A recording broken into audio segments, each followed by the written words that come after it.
Alhamdulillah pemirsa masih di Berita Islami Masa Kini. Dan tema yang berikut ini sangat bermanfaat bagi para orang tua, Ya. termasuk kita nih Caya. Ini tentang anak.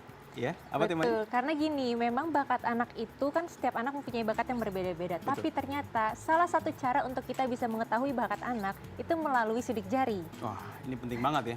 Supaya kita bisa lihat nih anak kita bakatnya kemana, ada hubungan dengan sidik jari. Untuk lebih jelasnya, Ini ini dia. dia berita. Sidik jari dan bakat anak dalam Islam. Setiap manusia memiliki bentuk sidik jari yang unik dan berbeda dari orang lain, bahkan sekalipun mereka yang kembar identik. Namun sidik jarinya tidaklah sama. Keunikan ini membuat sidik jari berperan penting dalam proses mengidentifikasi data diri seseorang. Seiring perkembangan, diketahui juga bahwa ada sebuah metode yang dipakai untuk mengetahui potensi dan bakat anak melalui sidik jarinya. Bagaimana Islam memandang hal tersebut?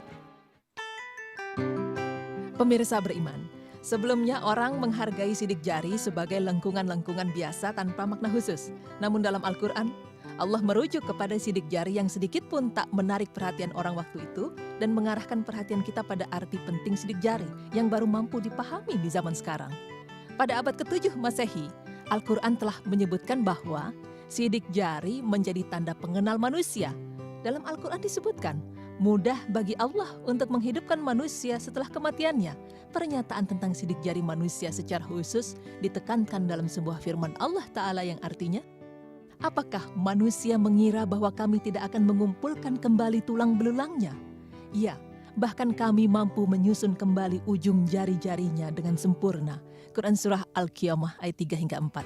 Disebutkannya ujung jari atau sidik jari ini tentu memiliki makna khusus. Terlebih hal ini dikatakan oleh pencipta alam semesta. Setelah dikaji selama bertahun-tahun serta didukung dengan teknologi, barulah diketahui tentang pentingnya bagian tubuh yang satu ini. Layaknya barang yang memiliki kode unik, manusia pun diberikan kode unik seperti sistem barcode sebagaimana yang digunakan sekarang ini.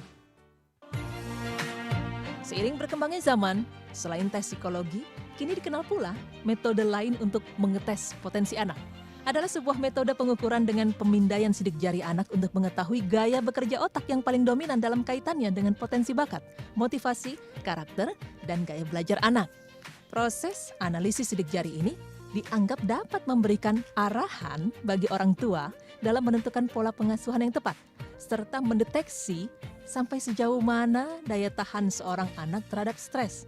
Dikatakan pula bahwa hasil dari analisis sidik jari ini bersifat objektif tanpa dipengaruhi unsur kondisi fisik seperti sehat atau sakit dan unsur psikologi seperti sedih, senang, atau tertekan. Dengan metode ini, diharapkan orang tua juga bisa menemukan potensi kekurangan atau kelemahan pada anak, sehingga dapat ditentukan solusi yang baik supaya anak tetap bisa berprestasi dan produktif, termasuk mengenali dan menerapkan gaya belajar yang tepat bagi anak sesuai dengan bakatnya. Ilmu yang dipakai untuk menganalisis potensi berdasarkan sidik jari ini disebut dermatoglyphics. Inilah ilmu yang mempelajari pola guratan kulit atau sidik jari serta hubungannya dengan genetika tubuh manusia. Dalam beberapa penelitian, para ahli di bidang dermatoglyphics dan kedokteran anatomi tubuh menemukan fakta bahwa pola sidik jari bersifat genetis. Ibarat sebuah kode khusus dalam diri manusia yang tidak bisa dihapus atau diubah. Kode ini pun sudah muncul ketika janin berusia 13 hingga 24 minggu. Dalam ilmu ini dikatakan bahwa setiap jari berhubungan dengan bagian-bagian otak. Misalnya ibu jari berhubungan dengan otak bagian depan, yang juga berasosiasi dengan penalaran, perencanaan, dan bagian dari cara berucap. Namun dasar-dasar tersebut mendapat penolakan dari bidang ilmu neurologi atau ilmu yang mengkaji saraf manusia. Alasannya, semua bagian yang ada di otak terhubung dengan semua bagian jari. Ketimbang mengendalikan tiap jari dengan satu bagian otak masing-masing, seleksi alam akan memilih mengendalikannya cukup dengan 1-2 bagian. Memakai semua bagian tidak efisien secara energi karena berarti energi diberikan pada semua otak yang terhubung pada setiap jari. Lalu, bagaimana Islam memandang hubungan antara sidik jari, bakat anak, dan pengarahan dari orang tua? Pemirsa beriman, sebagai Muslim, jika kita beranjak dari teori minat dan bakat yang tidak berdasarkan Islam, tentu akan terjadi kesalahan.